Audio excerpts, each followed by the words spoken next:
नमस्कार श्रोताओं, आज हम आपको ले चलेंगे एक ऐसे गांव की कहानी में जहां एक पुराना कुआं था और उस कुएं के बारे में अफवाहें थी कि वहां एक भयानक दानव का वास है। रात के अंधेरे में कोई भी उस कुएं की ओर जाने की हिम्मत नहीं करता था। सिर्फ हवा के झोंके और पेड़ों की पत्तियों की सरसराहट ही उस सन्नाटे को भंग करती थी। लेकिन एक रात 3 दोस्तों ने वो करने का फैसला किया जो कोई नहीं करता था।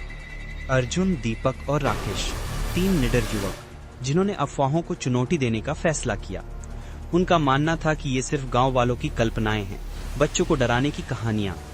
क्या तुम्हें लगता है कि हमें वहाँ जाना चाहिए? दीपक ने अपने दोस्तों से पूछा।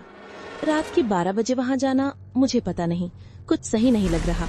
अरे डर गए क्या? राकेश ने उसका मजाक उड़ाया।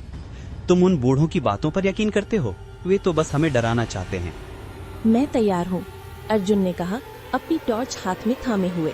हम जाएंगे, साबित करेंगे कि वहाँ कुछ नहीं है और फिर इस बेवकूफी भरी अफवाह को खत्म कर देंगे।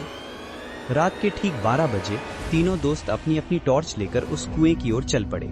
चारों ओर अंधकार था और सिर्फ उनकी टॉर्च की रोशनी ही उनका मार्गदर्शन कर रही थी।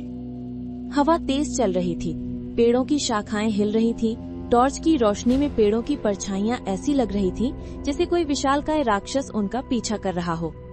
ये कितनी अजीब रात है, दीपक ने कहा, अपनी टॉर्च इधर उधर घुमाते हुए। देखो वो रहा कुआं। जैसे ही वे कुएं के पास पहुँचे, एक अजीब सन्नाटा छा गया। यहाँ तक कि हवा भी रुक गई थी। तीनों दोस्त धीरे धीरे कुएं की ओर बढ़े।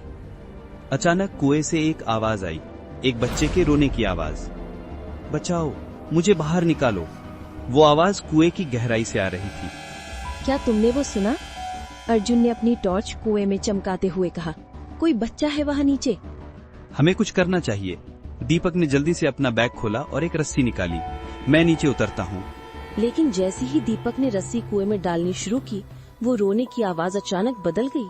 अब वो एक हंसी थी, गहरी डरावनी हंसी, जो उनके अंदर तक कंपकपी छोड़ गई। ये क्या हो रहा है? राकेश की आवाज कांप रही थी। वो पीछे हटने लगा। कुएं से काले धुएं जैसा कुछ उठने लगा, जो धीरे धीरे एक भयानक आकृति में ढलने लगा। एक चेहरा जिसकी आंखें लाल थीं, दांत नुकीले और लंबे थे और पूरे शरीर पर जलने के निशान थे। तुमने मेरी नींद तोड़ी है, दानव गर्जा। उसकी आवाज पूरे जंगल में गूंज गई। अब तुम सब यहीं रहोगे। भागो, अर्जुन चिल्लाया और तीनों अपनी जान बचाकर भागने लगे।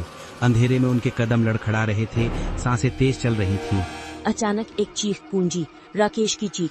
अर्जुन और दीपक रुककर पीछे मुड़े। राकेश कहीं नहीं था, सिर्फ उसकी टॉर्च कुएं के पास जमीन पर पड़ी थी, अभी भी जल रही थी। राकेश, दीपक चिल्लाया, लेकिन कोई जवाब नहीं आया।